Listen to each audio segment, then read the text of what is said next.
The early spring listing season is fast approaching. Actually, March was the third biggest listing month in 2022 for the Lehigh Valley. So buyers, is your pre-approval up to date?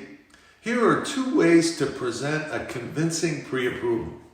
First, here's an example of a not so good pre-approval. Here, the lender's basically checking your credit and confirming what you self-reported, but you have not presented all the documentation. As the listing agent, I'm not convinced that you are solid. So, to obtain a convincing pre-approval, ask your lender two questions. Number one, can they run your application through an automated underwriting system? And then state this on the pre-approval. Here's an example. Note how this is clearly stated.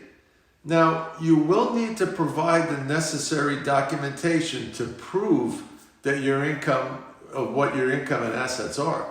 Now, this takes some work, but why wait until later? Do this up front now. It'll boost sellers' confidence in you versus another buyer. Question number two, will the lender waive the appraisal for the home you're placing an offer on? This is huge.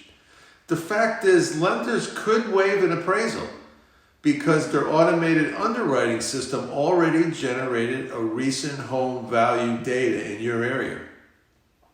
This is another reason why local lenders can be an asset.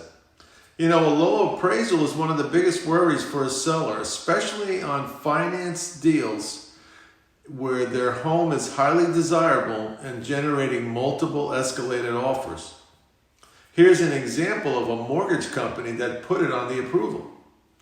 In this case, the lender's agreeing to a mortgage without an appraisal.